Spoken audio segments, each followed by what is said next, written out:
USA. Merong isang event, may party. Tapos, merong isang matandang babae na maraming buhat. Okay. Hindi siya kilala ni Kuya Willie, pero tinulungan niya kasi nga naawa siya sa matanda. Tapos itong matandang babae na ito ay nag-text sa kanyang anak dito sa Manila. Sabi niya na nakakatuwa naman si Kuya Willie, napakabait, hindi niya ako kilala, pero tinulungan niya ako. Alam ko sino yon? Sino? Mami siya ni Vice Ganda. Wow! Si Vice mismo nakasama ko na sa shooting ng This Guy's in Love with You, Mare. Sabi niya, nakaka-touch naman si Kuya Willie. Hindi, tsaka doon mo malalaman, si Willie walang pinipili. Exactly. Diba? Kilala o hindi, diba? Tutulungan pa rin niya, maganda ang puso niya. Maganda. Nakakatuwa. Good news. Sa Yes. totoo lang, good news talaga yun. Correct. Sobrang good news yung ganon. Real time, big time, San Francisco, LA, ang dami nilang nakuha para sa Dish Network. Yes, Yan, ang of TV5. course. Okay? At dahil dyan, ito naman ang ating Express Pasabog Top 3. Express Pasabog Top 3. Daniel Matsunaga, nagsalita na tungkol kay Glyza De Castro. Hindi lang pala sa Game and Go mapapanood ang pinakabagong kapatid hunk na si Daniel Matsunaga dahil maging sa horror project ni Miss Lorna Tolentino ay kabilang din ang Brazilian actor. Yes, it called the third eye. We start taping already. Pero I'm not really sure yet kung kailan yung start. Pero hindi pa yan ang latest about our newest kapatid dahil may bagong babae ring nalilink sa kanya ngayon. Bakit na-intriga kayong dalawa ni Glyza De Castro? Glyza, she's friend of mine. So, tweet ko siya, di ba? Kasi nagtrabaho kami together dun sa, Grazilda, di ba?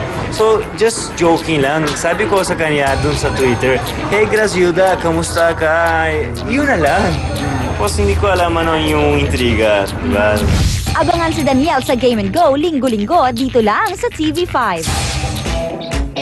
Eto naman ang ating nagseselos na showbiz pic. At bakit? Dingdong at Angelica, may matitinding love scenes. Marian, nagtitigil sa sarili. Sulat ito ni Sol Gorgonio. Kuya Gorgie Rula sa PSN. Actually, hindi yan ang balita dyan. Actually, hindi na surprising. Ang balita kung Angelica at Dingdong merong matitinding love scene. Marian, Kebs lang. Yun ang balita. Yun ang balita. Oo, Pero yan hindi na surprising. bago yan. Pero lahat naman palaban ng din issue yan tungkol kay eh. Dingdong at sa isang babae na hindi siya, lagi naman ganyan, di ba? Sabi nga raw po, talagang ayaw naman direkta talaga mag-comment ngayon ni Marian tungkol sa love scene ni Dingdong at ni Angelica. Pero balitang medyo may selos factor nga raw talaga. Nalaman niyang medyo Sinabi matindi. sa'yo? Sinabi ang mga sa'yo? love Si scene. Bella Padilla Tinanong sa akin ni makapagpapaliwanag ng Yes. tungkol dyan. I think siguro Si Katrina Halili magpapaliwanag din Si tungkol Rian dyan. Ramos. Si Rian Ramos at sino pa ba? Ang konti lang naman pala. Pero siguro kailangan... Hindi na Bakit bago na siya yan. magselos? Ang ganda-ganda niya. Tsaka siguro kailangan ngayon. Dapat secure na siya. Tsaka na-establish nila yung Dingdong ang tagal na nila. Di ba sabi nga nila, kulang na lang kasalan. Kasal. E di syempre, kung may bala kayo magpakasal, kailangan yung trust nyo sa isa't isa nandun. Yes! Nandun Ang yun. trust, Di ba birthday girl ang Correct. baon mo? Yes, Nay. At ito nga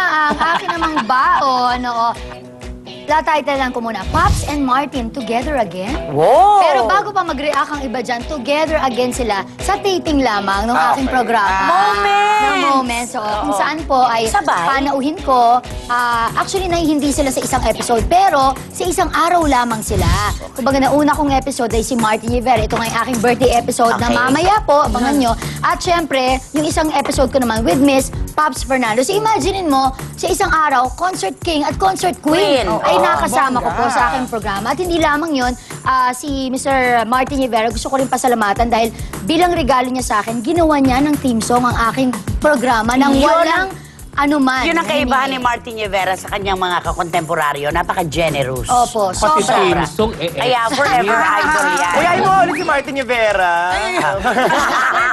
Ay, nako, I so love Martin Rivera. At si Pops naman ay napaiyak doon sa aming interview. Dahil? Dahil parang nami-miss niya ang kanyang mga anak na ngayon ay syempre may kanya-kanya na rin kanya-kanya career, di ba? At hindi na sila madalas nakikita. So, damang-dama mo yung pagiging ina pa rin ni And ang dami Pops. pinagkakabisihin ngayon ni Miss Pops, di ba? Meron siyang inside siyang wedding gown, sa mga accessories. At ito pa. And pag-makeup. Adventure na siya. Yes. Meron pa siya ngayon online shop na ang pamagat ay chipipay.com. Chipipay. Ay, ang cute. Bilang Dati kasi, Pipay. yung mga kwintas niya at saka pulseras, Pipay. Yes, ngayon po, chipipay kasi nga very affordable ang kanyang online shop. Okay! Sa malaki Ganda. itong pagpo-promote ng show mo.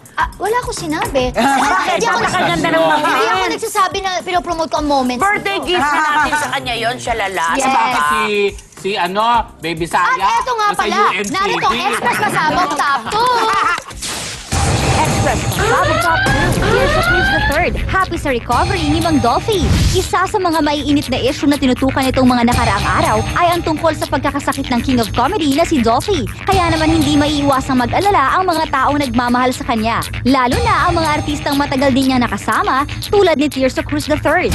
Kaming mga artista, alam mo, dito sa mundo ng pelikula, palagay ko wala kang ibang taong makakausap na hindi saludo sa buhay ni Mang Dolphy, ni Tito Dolphy, na dinedicate niya talaga ang buong buhay niya rito sa ating industriya. Napakaraming kapatid natin sa industriya na natulungan niya.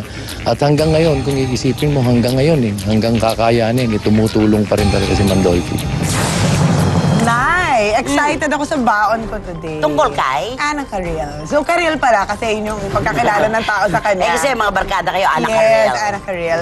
Ako naman medyo tampo and proud at the same time. Kasi si Carriel ay nirepresent niya tayong mga Pilipino sa Monaco. Na naka-dinner niya pa ang prinsipe. Katabi niya, Ava Longoria. Ganong level. Pero di ba, parang ako lang yung nakakaalam at yung mga kaibigan niya. Kasi parang feeling ko, hindi naman pinakita o hindi naman Ipinapakaingay. Oo, hindi iningay yung ganon. Sayang. Sayang. Sayang naman. Oo. So parang sa akin, sana yung mga ganyang achievement ng mga talents, dapat talagang Pride pinagmamalaki natin yun natin. Pero nag-dinner lang naman pala. Ng prinsipe! Hindi, nominated Siya lang, hindi lang Nominated siya. Nominated siya. Nominated ng Nominated Best siya. Actress Oo, for yes. TV Awards sa Monaco. Yes, and kalaban niya yung lead actress ng Revenge. Mga Siya isang- Revenge, yes, ganun. correct. And sana yung mga ganyang bagay. Level hina-hype. yan nasa Oo. taas na yan. Na-hype dapat. Parang sa akin, parang every time sinasabi ko sa tao, parang sila, may ganun palang nangyari. Bakit ikaw, kapag ka naka-dinner mo ang isang prinsipe, hindi ka mapaproud? At Proud si, siya dapat sa akin. si Karil, di ba, sa Monaco. Oo. Diba? Ito sa bangko lang. Saka sa ang dami-dami mga artista na sobra-sobra ang media hype na walang Wala kwenta namang naman. ginagawa, wala. Ito, kumbaga na ubo lang, meron ng press, diba? Yesterday! Oo. Congratulations, Congratulations. Dahil... Ito ang huling gagupit ng mga chikahang nag-iinit. Congrats, Karil! Todo ang hirit sa... Juicy!